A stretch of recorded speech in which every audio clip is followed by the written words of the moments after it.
Well, the failure to effect arrests in several high-profile cases has highlighted the public's lack of trust and confidence in the police. Now, this failure can be attributed to various factors, notably poor intelligence structures and a lack of resources. So how long must we wait before we see justice for the victims of crime, including aka Jabulani Gumbi, Namsla Mtwa, and of course the Krugersdorp rape survivors, to name just a few?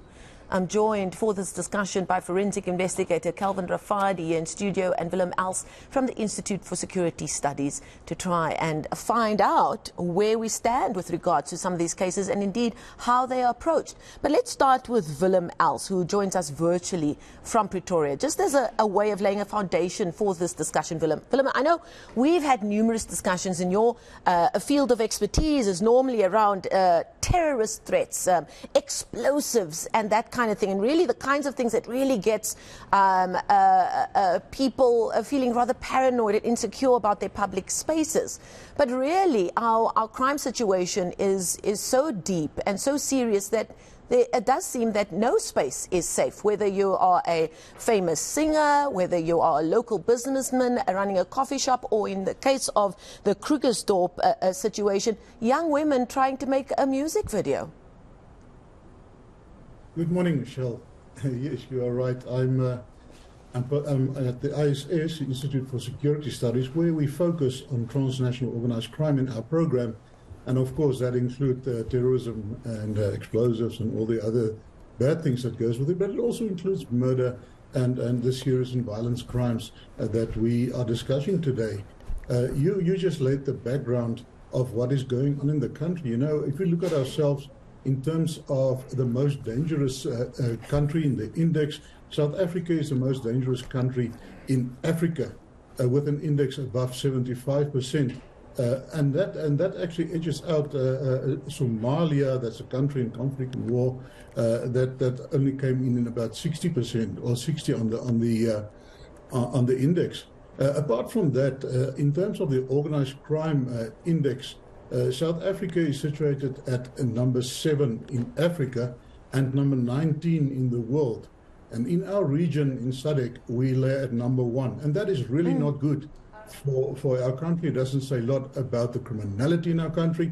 But the biggest problem that we have, and that is what we're going to touch on today, is the crime solvency rate. You know, the crime solvency rate of serious and violent crimes, and that is your solvency and all the way through to a successful prosecution. We are looking at single digits in terms of success. Calvin, let's bring you in here. Calvin Rafadi, well known to our viewers, a forensic investigator that often comments on whether it be day-to-day crime statistics, but also of our higher profile criminal cases that really makes the headlines and really captures the attention of South Africans. You had the big picture there from Willem about where South Africa stands in terms of the criminal element, both in South Africa as a country and in the region, and then indeed the continent. Calvin, you're more involved in the nitty-gritty on the ground and the various stakeholders in play, whether those that we know of, those sort of under the radar. What do you make of how we are handling these high-profile cases? Because for me, that's a reflection of your everyday criminal cases and murder cases that are happening all the time, but don't always make it into the headlines. Yes, good morning, Marcel, and good morning to your viewers. Yeah, indeed, this is a big problem. And what we've learned in the past few years is that the reason why also crime is so rampant and so high is because not only the police are not performing, but also the justice system is failing on us.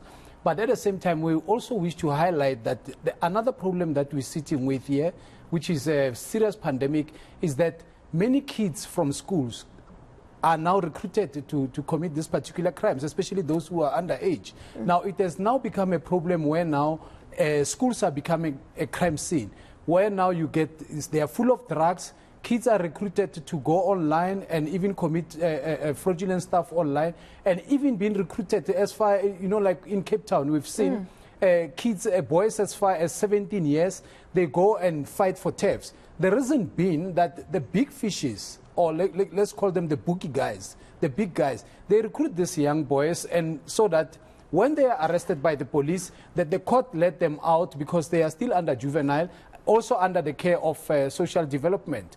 But having said all that, remember now, besides the police having lack of resources and most of them not even knowing how to process this case for court purposes. Now you come to court, when you get to court you get NPA. Now NPA, they are the dominant litis in every matter. They are the main stakeholders. They ensure that the process in court is fair and the process in court will even come to a prosecution of these particular criminals. But also, that's where now we get a hiccup. So for that, we are building also the society with a morale that is, we can call it the decay, moral decay, whereby the kids, they observe that you can do any crime. And life is cheap. Life is cheap and there's no consequences, there's no punishment for that matter. So for having said all those things, we need to diagnose the police, besides the issue that is commonly known that they lack resources, but also their internal fights. I mean, if you look at crime intelligence and your normal detective, those people, you know, the right hand doesn't know what the left hand is doing. And we cannot sort out the crime in the space.